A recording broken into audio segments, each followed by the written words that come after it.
All of you. Thank you very much for uh, logging in and listening to us today. We appreciate that. My name is Ken Ross. I am the SPSP webinar coordinator, and I want to thank you for coming today. I want to thank Sedgwick Brand Protection for sponsoring our webinar series. We appreciate that. They've done it in the past, and we thank them very much for that. Let me oops, get a second here. Okay. So upcoming webinars.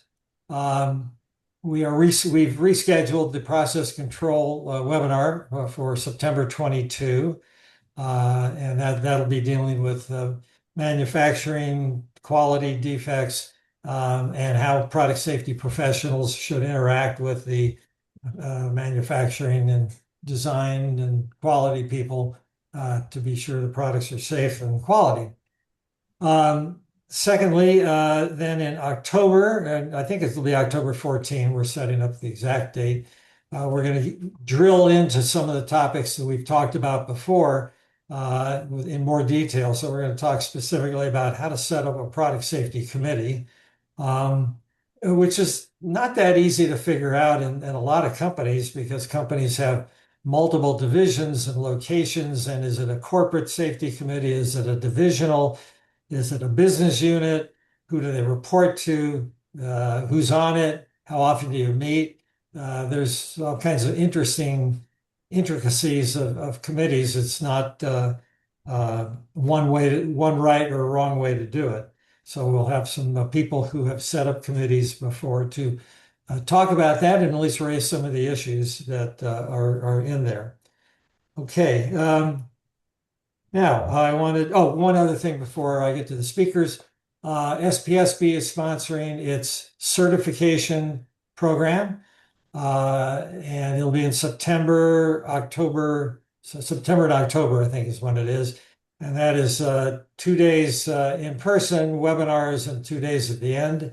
So it's a very extensive program, and you wind up with a certified safety professional certification and at the end. And we encourage anyone who's interested in that to contact SPSB and express your interest in it. We would appreciate that. Okay, we got a great panel today, and David Kosanoff, formerly of a million companies, Don Mays, only 1,000 companies, Jen Bahati, another 1,000. Not as many. So but they've all been either. I'll say it's possible you were in the C-suite, but at least you're reporting to C-suite people. One of the two of those things. So you've been involved, obviously, in product safety efforts there. So you were successful in convincing them, or they were convinced to have a product safety program. So we want to talk about how do you do that? How do you talk to them? The details of the extensiveness of the program and all the parameters that go into setting up a program. We'll hold that for another day. But at least how do we talk to the C-suite folks? Including the CFO, who has a big role in deciding whether to spend the money or not on product safety to do that. So before we start, I will give you my 2 cents on this because I've had experience with this. I became an in-house lawyer in 1976, actually, and I was hired to defend 1,100 lawsuits filed against one division of Westinghouse Electric.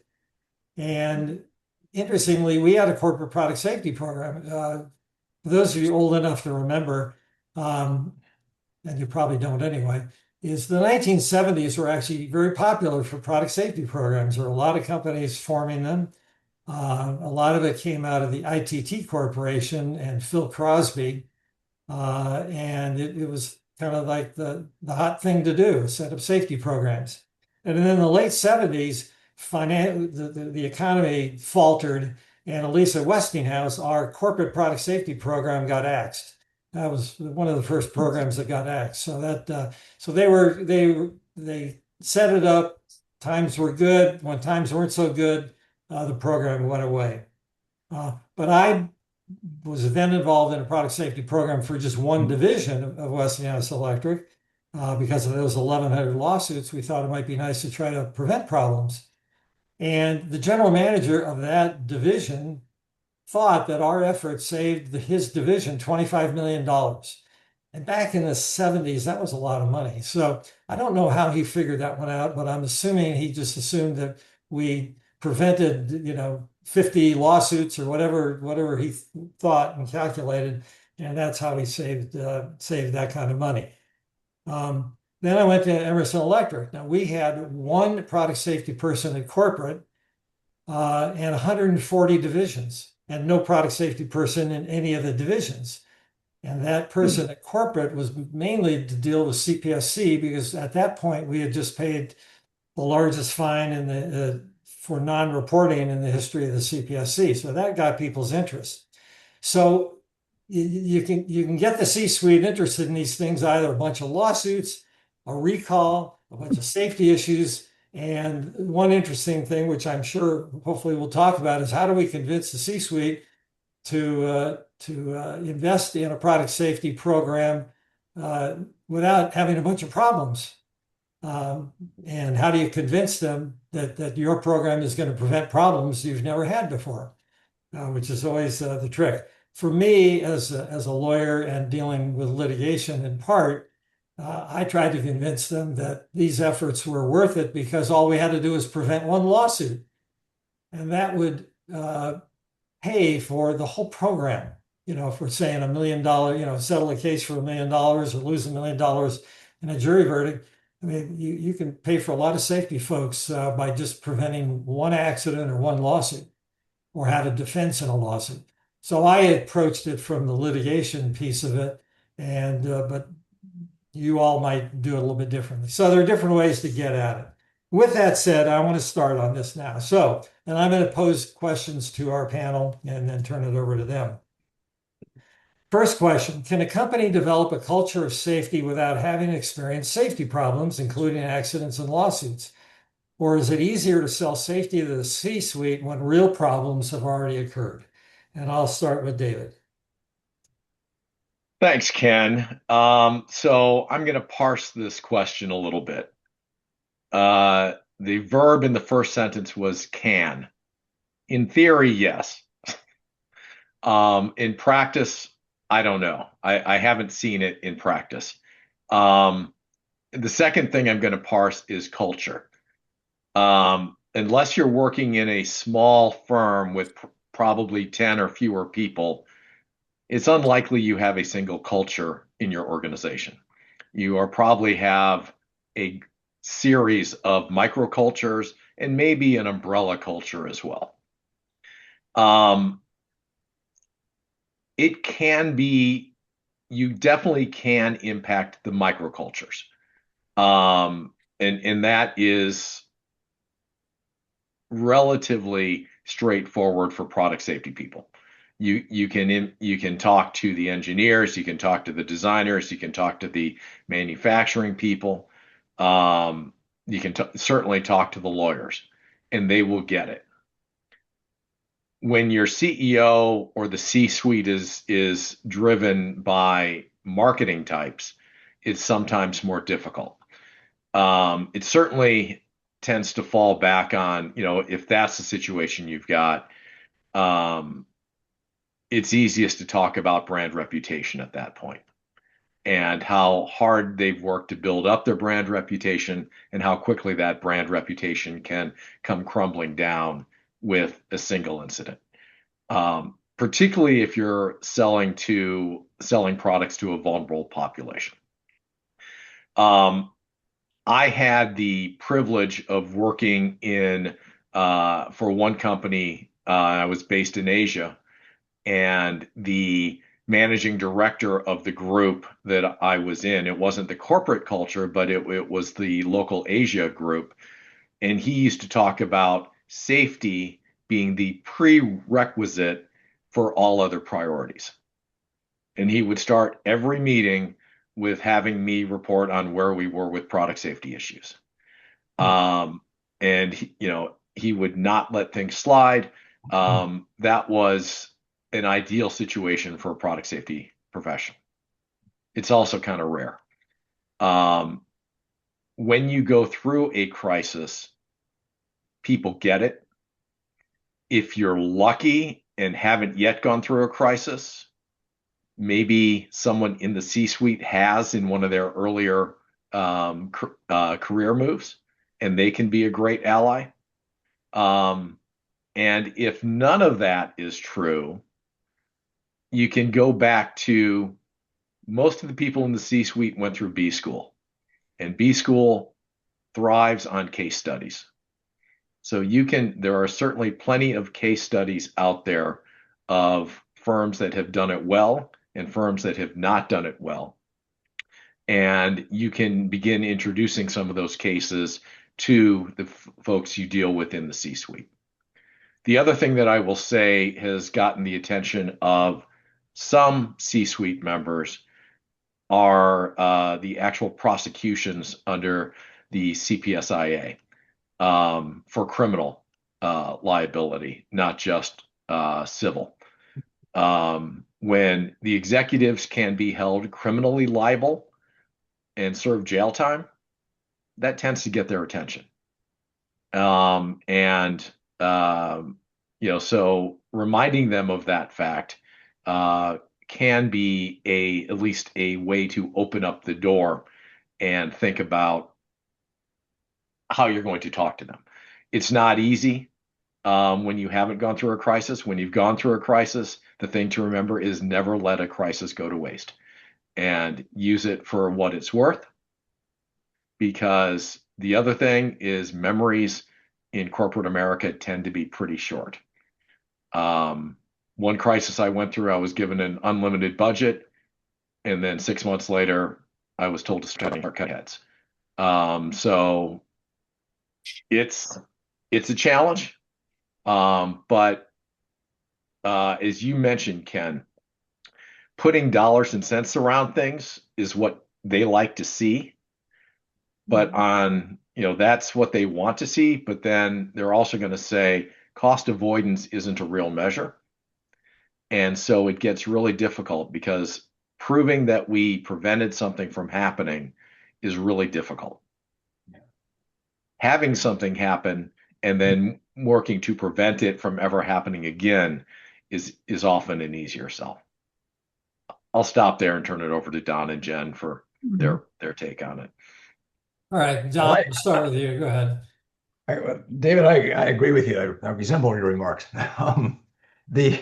I think if you've been in this profession long enough, you're going to be dealing with a crisis. Just about every company faces it at some point. But the issue is how can you, as a professional, try to prevent that from happening? And generally, I agree with David. And a lot of times that doesn't happen until there is a crisis and a company has to react to it.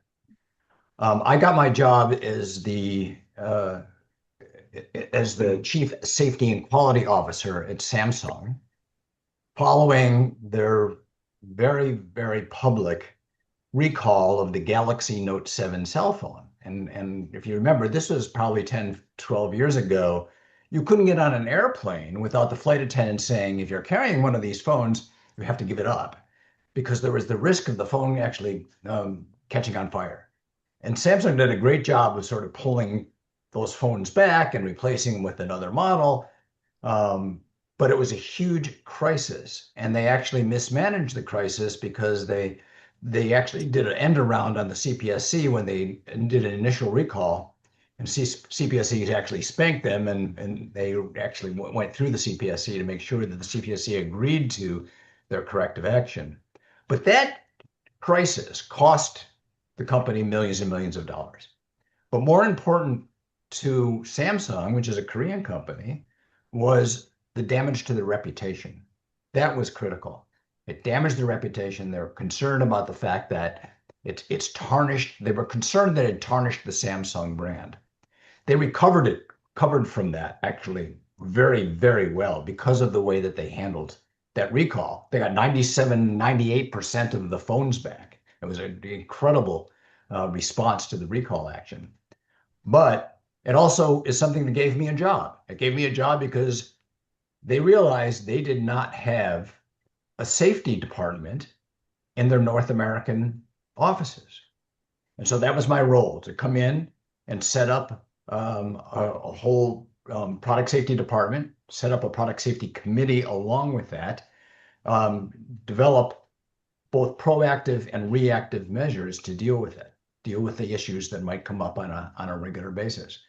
And so that really changed the culture. And I know that Jennifer has probably gone through something similar to that. Yeah. Thanks, Don. Yes, I agree with you and David that, the can is, yes, we can, or the company can, but it's rare and it's challenging. In practice, in my experience, most of the safety cultures and or safety programs, had some type of catalyst that drove the need for the program. And that could be a leadership change, it could be a regulatory issue. Any one of those things can actually drive some of the change. The other thing is that the board also, for publicly traded companies, the board may have an opinion and may influence senior leadership or the C-suite to understand the risk, be able to articulate, what's the worst case scenario for the company, and or it's another time to actually tell people, as David said, the prosecutions, I don't go to jail for anybody in my company. I don't know that anybody else would want to go to jail for anybody in their company. But another reminder that these are the repercussions if we don't do this, set up this program. And that proactive mentality, we all have that as product safety professionals because we want to, cut an issue off at the pass. But that isn't necessarily true when you're talking to C-suite individuals. They are focused on P&L, they're focused on strategy. And the way to, kind of influence that is through product safety committees. If your company can, create or design a product safety committee. If you have if you're working for a global company, same thing. A product safety committee is a great way to influence those things because the product safety committee is usually made up of a senior leader on the product safety side or on the compliance side, and then kind of that middle management, VPs maybe, or above, that can help to influence the need to have a strong product safety program and a product safety culture. And when I look back on my, 20, 30 years that I've been working in corporate America, every single company that I have been with, it's been a little bit different. On the Target side, we did things proactively. We brought in a group of Six Sigma black belts from GE at the time, and I'm dating myself because this was over 20 years ago, but we brought that group in to identify where within the organization we had gaps or we were losing money. And I was fortunate enough to I had a mentor in the strategy department, and she and I were talking one day, and I was talking about the ephedra issue. So Don and David and Ken, we all remember the ephedra issue years ago, but maybe not all of you understand or know about that. But the ephedra issue and what that could have done to Target. So long story short, I was able to work with her to get support to bring forward a process or a program or a need to address our product safety and recall process as an organization, not just as the quality team, not just as the engineering team, but as a cross-functional team. So that was that. And we were very successful at that. It took a long time, but we were able to do it. Toys R Us, similar to David, it's a company where, we did not want to hurt the most vulnerable population on the planet. And so there was just kind of this innate understanding that we needed to have certain things in place to ensure that we didn't end up on the front page of the New York Times or we didn't have a massive lawsuit, et cetera. And there we had a cross-functional global product safety compliance committee made up of individuals from all over the world. So that kind of helped drive the program. And then we, lucky for us at the time, we had our CEO was from Target. And so he already had some vision on ensuring that there was a consistent process around the organization to address these issues up front so we don't have to deal with them on the back end. So that was great. And at LL, or Lumber Liquidators, that case is it's a poster child for what not to do.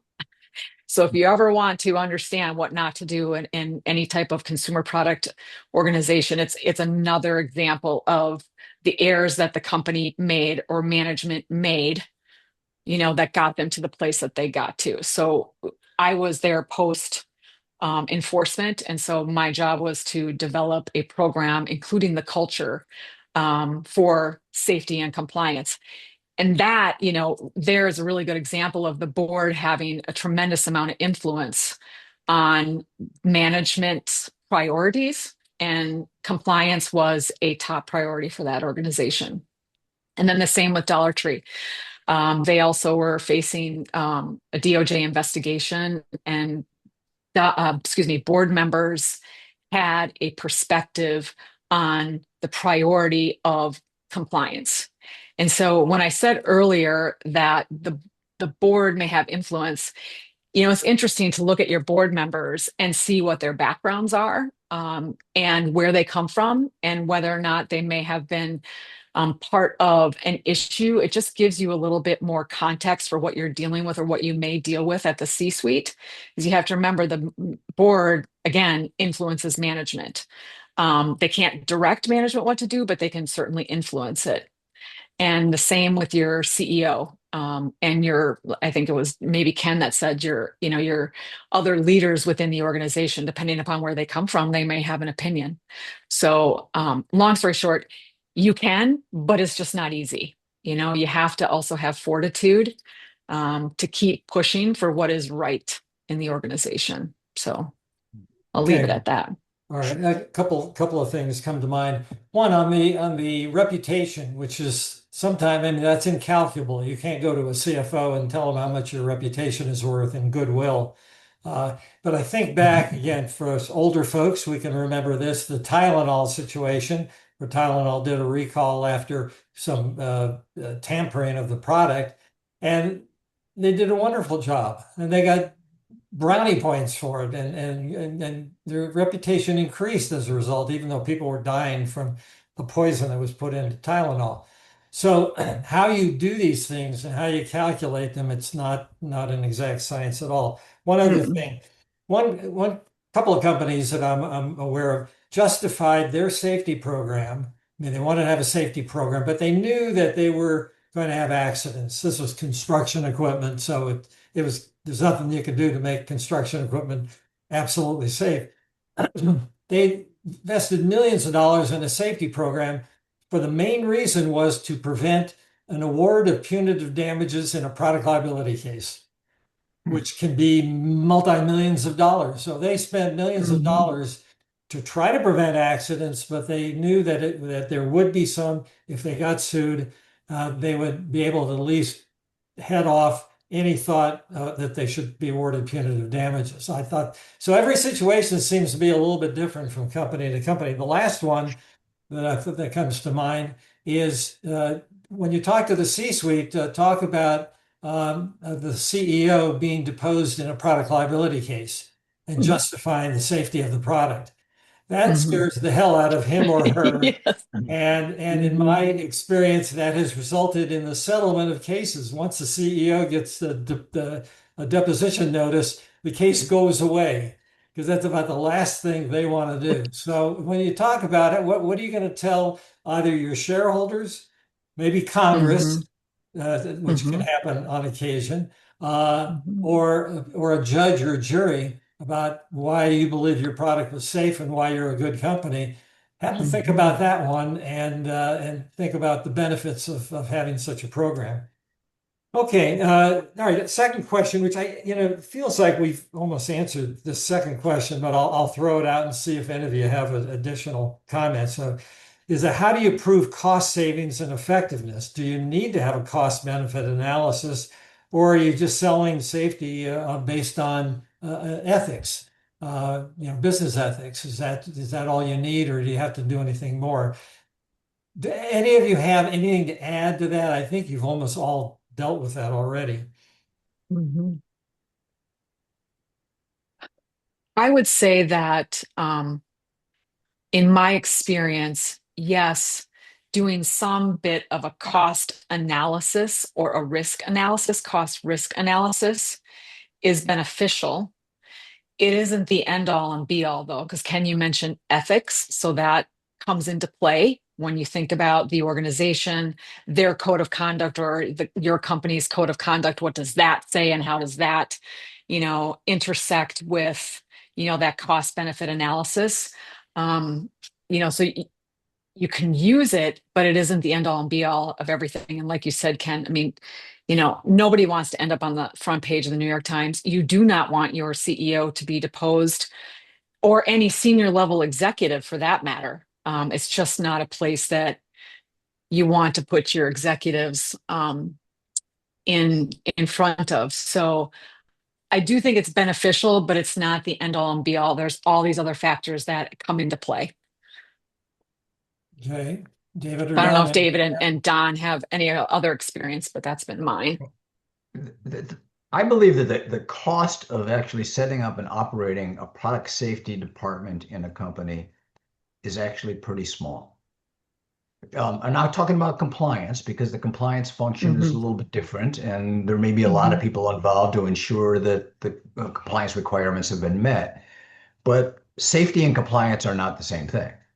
If you Hmm. look at consumer product recalls, most of the products that are recalled are not recalled because they violated a federal regulation. They failed in some other way once the product got into the field and a hazard was identified.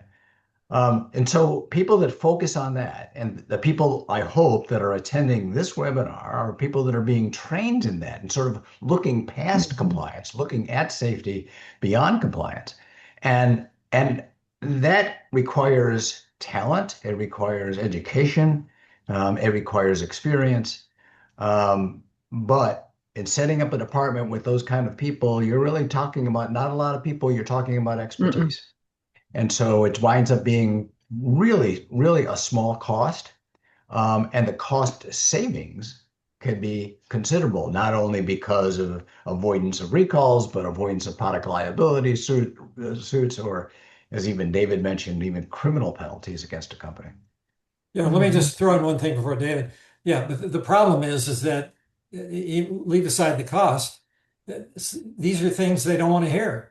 I mean, they don't want to hear, put this extra safety device on that costs, X amount of dollars or whatever, or go do audits or do this or that. I mean, it's just they don't want, and certainly as a lawyer, I'm the last person they want to hear from comment on some of this stuff because we'll come up with something that's real impractical probably. So that's yeah, you can justify it, I think, certainly on a cost basis for all kinds of reasons, but Hmm. sometimes, and they don't want to have an unsafe product. I don't want to attribute bad Hmm. motives to them, but a lot of times they just don't want to hear what you have to tell them. Go ahead, David. Sorry. Hmm. Yeah, Hmm. I think I agree with everything Don and Jen have said. I'll give you an anecdote that worked well from when I was with Hasbro.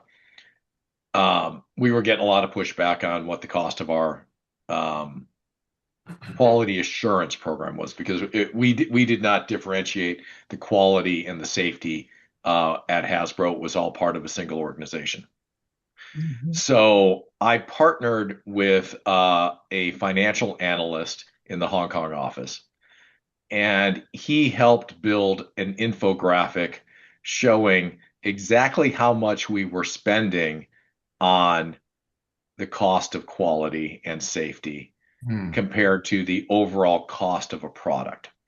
And he did that by sort of carving up an image of a Nerf blaster.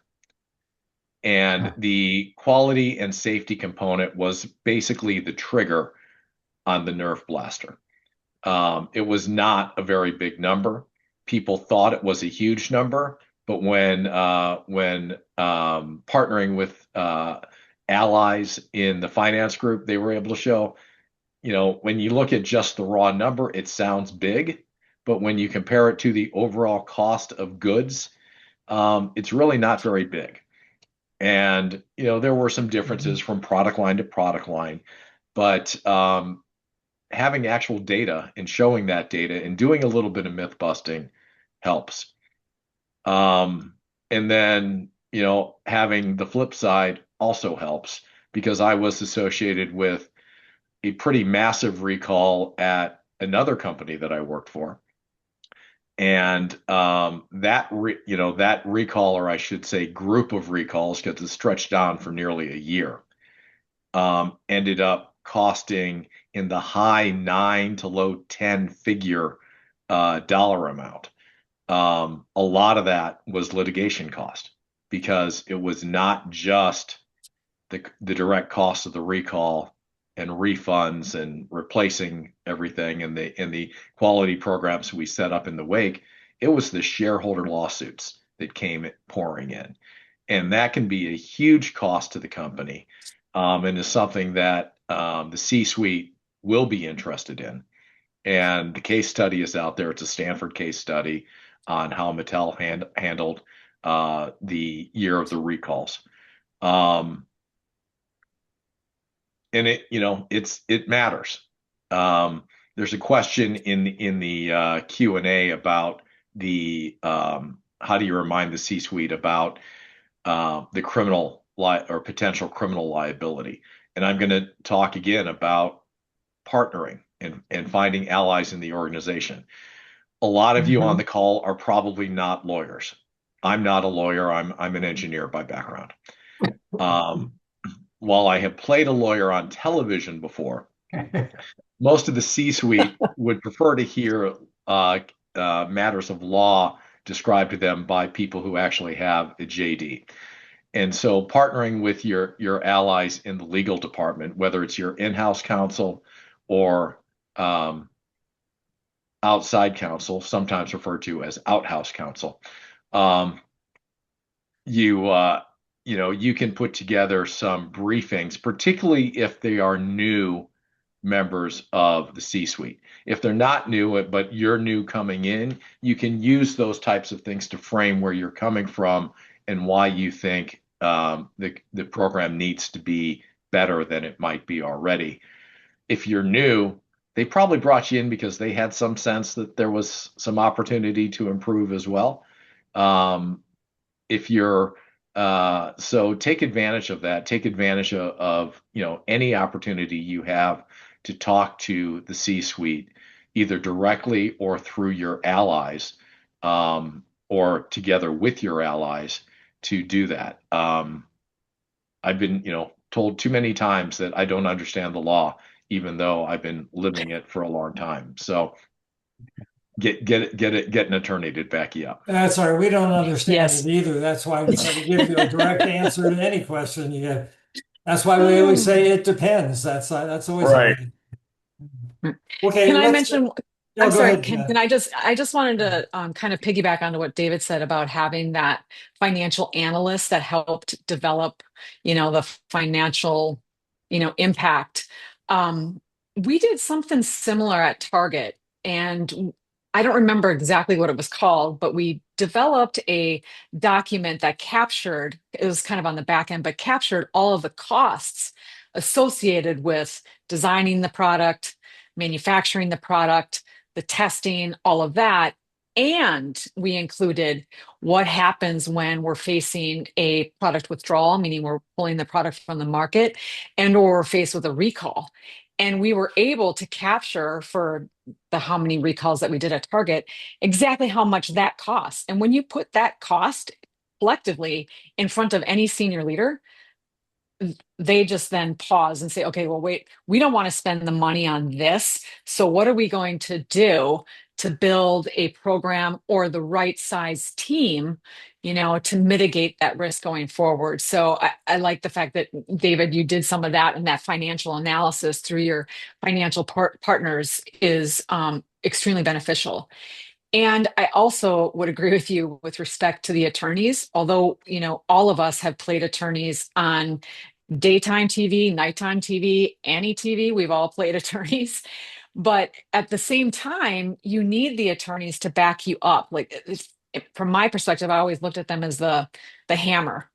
And I always wanted to make sure that the lawyers that covered product safety or consumer protection for the organization knew exactly what we were doing from a product safety and or quality standpoint, so that they could back us up in the event that we're not able to move things forward. They were great allies of the compliance and quality teams because, to Ken's point, you're dealing with the other side, right? The lawsuits that come in. So I just wanted to comment on that it's beyond just the manufacturers, it's the retailers too. So if you work for a retailer, you work for a manufacturer, these are pretty much the same. They're fundamental to each business.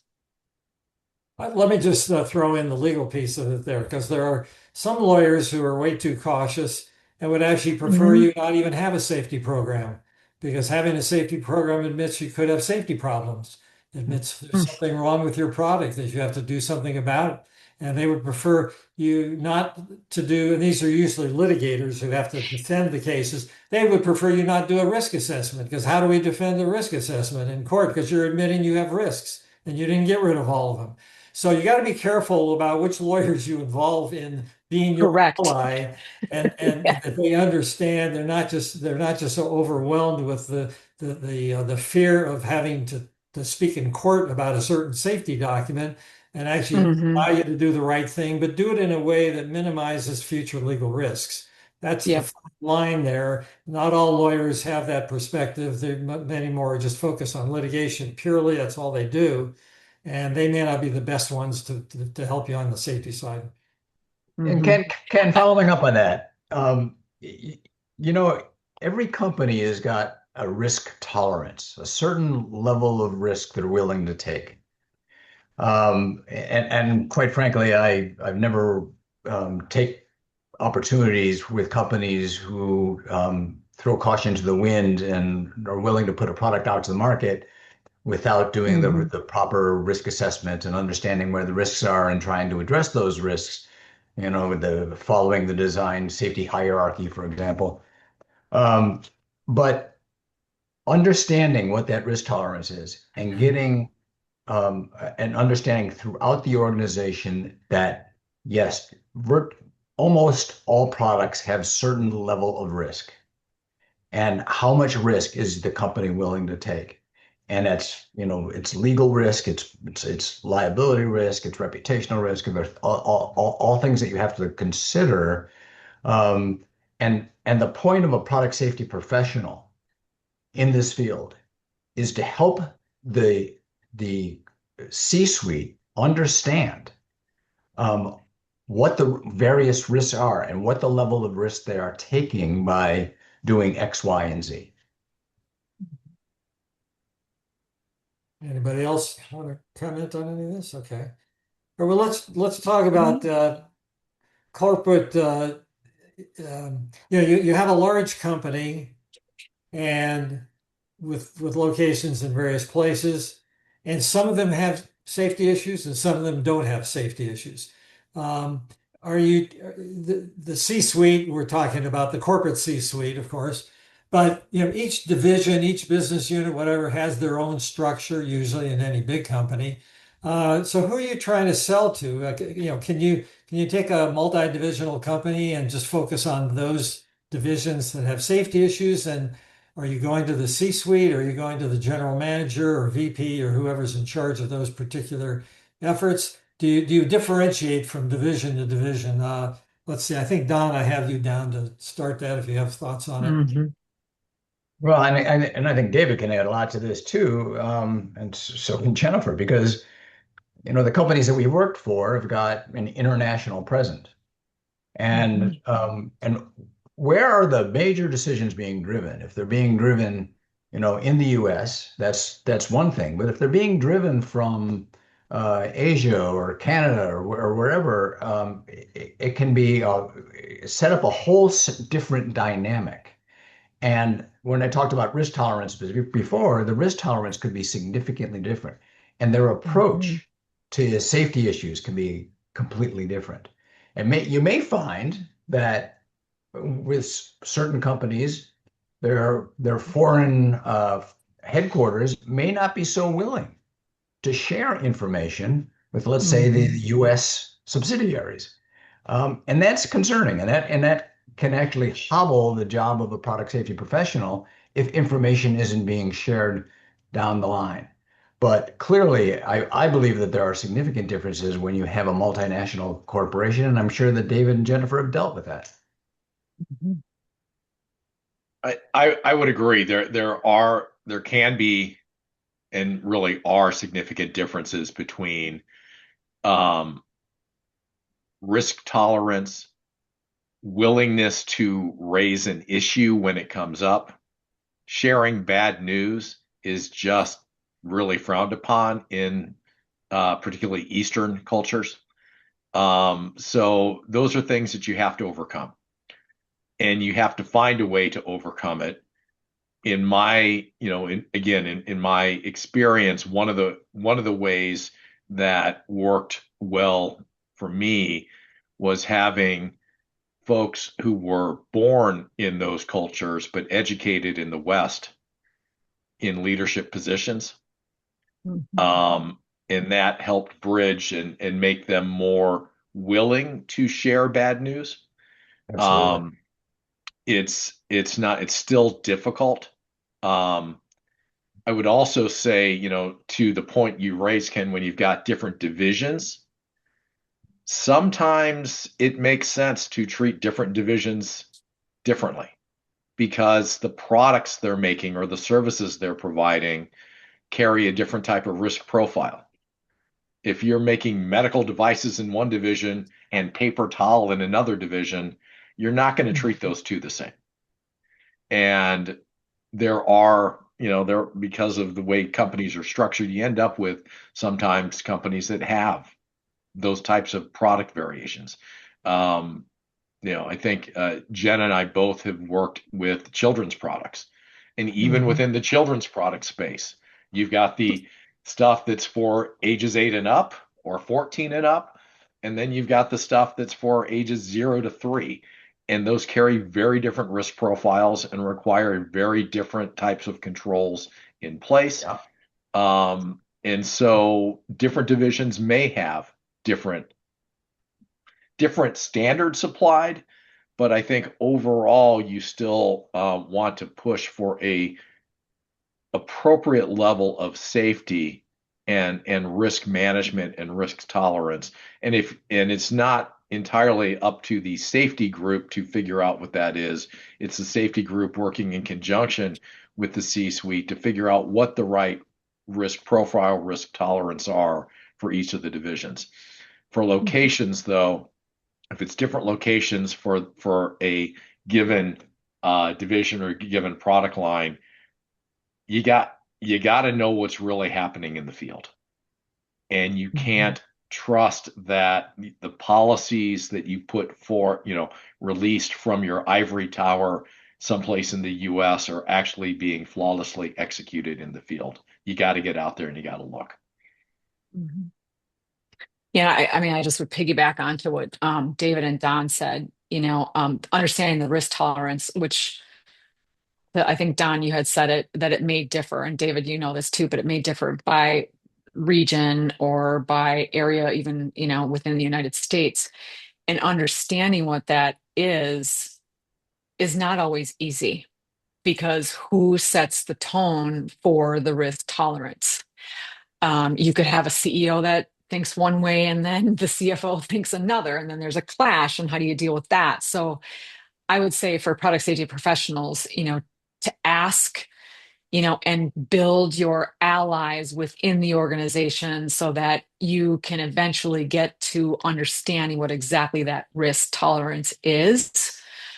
And I would also say that, at least in my experience with the global companies, pushing, supporting developing, designing, whatever you want to call it, a product safety committee that is made up of individuals from around the organization, including globally, where the committee is tasked with understanding what are those, product safety issues, both what are we having in the field and what do we see, from a design and development standpoint, because there are things that happen during the design and development phase that, we are, get invited into conversations. And I think, Ken, this was one of your questions too, but getting invited into conversations ahead of time to prevent those safety issues from occurring. So I think that that's a way that the product safety professionals, at least now, 25 years ago, maybe not, but now to kind of influence that within the organization is establishing that product safety committee. Nobody wants to hear bad news, even us. We don't want to hear bad news, but we are the ones that get the bad news and then have to turn around with a smile on our face and deliver the bad news, right? Because it's usually us in the United States that have to deliver the bad news, to your peers, above your, the level above your peers, maybe the CEO, maybe the board.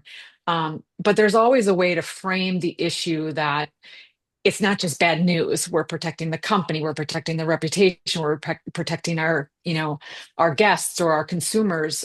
So there's a way to turn your bad news into education, basically, and awareness for the executive team. Yeah, Um, absolutely. Don, did Mhm. you have something? No, I totally agree. I think that Okay, right, good. one of No, the right, risks of being a product safety professional is you do have to deliver that bad news. You do have to Mhm. report to the CEO. You might darken the door of the CEO with every time they see you, it's like you're bringing bad news to the table. But I think it's also important to, as you deliver that bad news, to also have a plan for how to deal Mhm. with Absolutely. I did not get the title Angel of Death because I was somebody that, was making all these decisions or had the authority to make decisions, but people knew that when I would invite them into a meeting or something like that, it was not because I just wanted to hang out with them that day. It was because I needed to deliver some type of, challenging news. And to your point, Don, as product safety professionals, you have to have a thick skin for sure. Yeah. And don't take it the, personally because it isn't personal. well, see, what you should do is go to the CEO and tell him, hey, we prevented an accident today. Here's the good news, right? A little hard to Well, tell right. him. Or right, my life at Toys R Us, my boss would say every year for my review, he would start off by saying, well, you didn't hurt anybody this year. So I was somewhat measured on the fact that nobody was seriously injured, which I don't think that he was completely serious, but he would always start my review off that way. So, Well, because I was involved also in litigation as an in-house lawyer, I would report to the board every month on verdicts and settlements. Now, mhm, we never reported to the board on safety issues unless there's a recall. So, mhm. preventing a problem is hard to prove, of course, as we've been discussing. Well, a couple other quick thoughts on the risk tolerability. So you've got a company that has good insurance with a low deductible, has recall insurance with a low deductible, and that the people they buy from, component suppliers, or maybe if they're a retailer, buys from manufacturers, they have good indemnification agreements. They're going to look and say, hey, my risk is pretty small, at least from a financial standpoint. I mean, maybe my name is going to be bandied about in a bad way, but financially, I'm pretty well protected. In that case, it might be harder to convince a C-suite to spend a bunch of money where they look and say, we feel like we're protected. Now that can backfire on a company because the people that have indemnified them can go bankrupt, and or maybe they provided insurance, and then once they go bankrupt, they don't have any insurance anymore. So you really got to look into that and really give them, as a product safety professional, a realistic evaluation of risk in a general sense, so they can then make that determination of what's tolerable to them or not. One other thought, that these things keep popping into my brain as I'm hearing from all of you. You know, CPSC has required compliance programs for years. Now Hmm. they show up, they do show up in some of their guidances in general, but they more recently have shown up in the settlement agreements for civil penalties that the company is Hmm. required to do, and it's fairly similar from settlement agreement to settlement agreement. So I've always thought, you know, take that compliance program description, which is pretty generic and pretty well known. And you go to the CEO and say, CPSC requires us to do these things. They're requiring people to do Hmm. these things. You know, don't blame me, but these are the kinds Hmm. of things they want you to see and believe that they will, you know, help a company prevent safety problems or to identify problems and report to them in a timely fashion. So we really should be doing this. And then you know, then try to say that it's very possible if we do these things and something slips through and an accident happens and we report to the CPSC, we will at least look like we tried to do a good job. Hmm. And now that could prevent punitive damages in a product liability case. And it could possibly, they're not willing to admit it, but the CPSC could decide not to assess civil penalties because you had a program in place and tried to do the right thing. So there are various ways in different situations you've got where you know you've got to construct the argument that makes sense for your particular company and their particular situation. I want And I to think that to build on that, Ken, yeah go ahead. um, I think most executives would much rather have a product safety program that their team designed and developed and is executing rather than a product safety program that is imposed upon them by Right. the Hmm. CPSC. Right. Hmm. Yeah. Yes, and I've lived that process. And it was not fun to have the government in every single thing that we were doing. But we did it to ourselves. We put ourselves in a position by not having the appropriate controls, checks and balances, things like that in place, that it got us to that point. And I don't think anybody, any executive, any CEO, or any product safety professional, wants to be on that side of the coin. You want to be on the proactive side of the coin. So I think, Ken, your advice about understanding what the CPSC is now, issuing with their settlement agreements about the compliance programs that are required, it's a good template. And it's a good indicator to senior level executives of, we don't want to be on this side, the side of the aisle where the CPSC is coming after you. You want to be proactive, and the government will have a little bit more what do I want to say, compassion, maybe, if you do have a program in place versus not having a program in place. Yeah. Right. Okay, and last question, and David had an anecdote he wanted to talk about. It has, and I'll read the question. It has been said that if you want to be an Olympic athlete, you should choose your parents carefully. Is there an analogy in the product safety world? And strangely enough, there is. So, David? Yeah, so I was looking through the participants list, and it looks like we have a assortment of 10 years of product safety folks. And the reason I wanted to throw this out there is there will come a time in your career where you are able to have some level of choice into what your next step is. And I had the ability on my last corporate job to interview Walmart probably more intensely than they interviewed me for the role they were seeking to hire me for. Um, Hmm. and the reason I Hmm. did that is because I had been burned in the past. I had been told things that just were not true. And in the few weeks that between when I signed the contract and actually started, even the organizational structure was vastly different than the job that I had thought I was coming into. Um, you can be there are good situations and there are less good situations, and then there are flat out bad situations. And as you progress in your career, I really encourage you to think about how you understand what the culture is that you're stepping into, how committed they are to product safety and compliance in general, Mhm. whether or not you actually are going to have a meaningful budget to work with.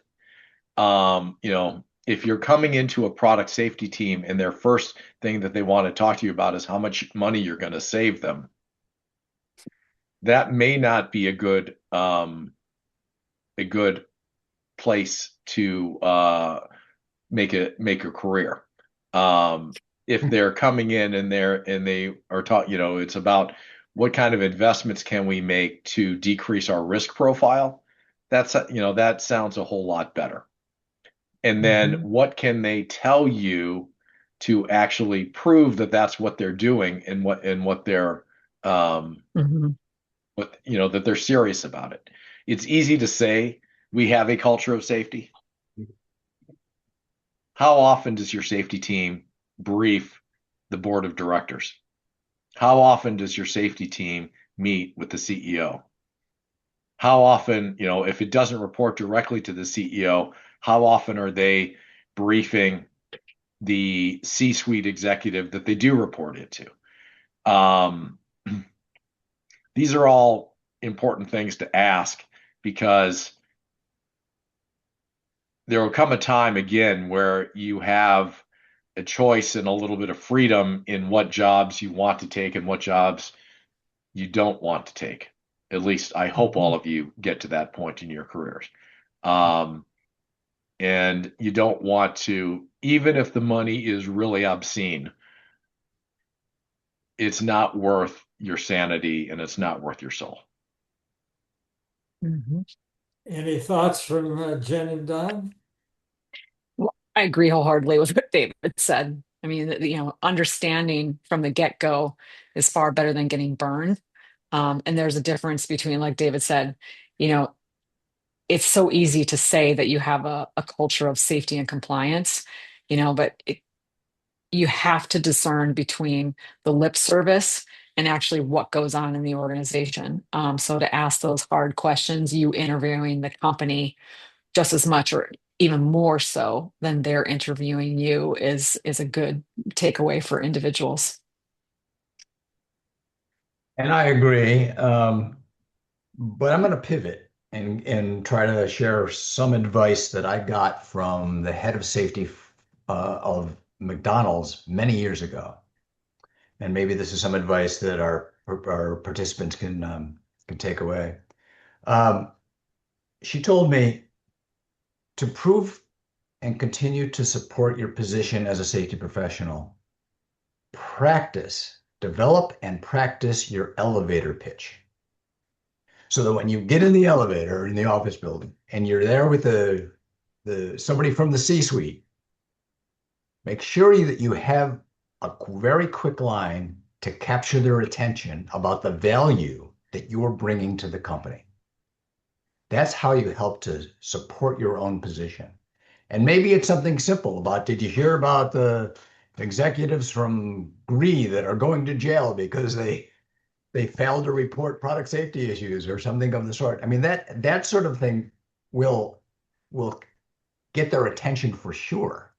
But avoidance of a recall, avoidance of a product liability lawsuit, or just some basic process that you've established that is going to help that company in the future, that's the stuff that just really sings with the C-suite. So practice that elevator speech.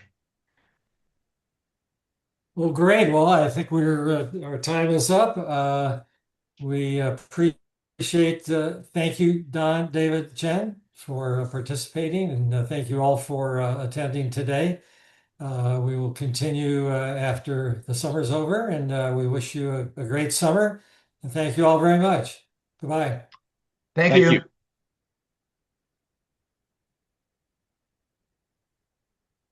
Thank you.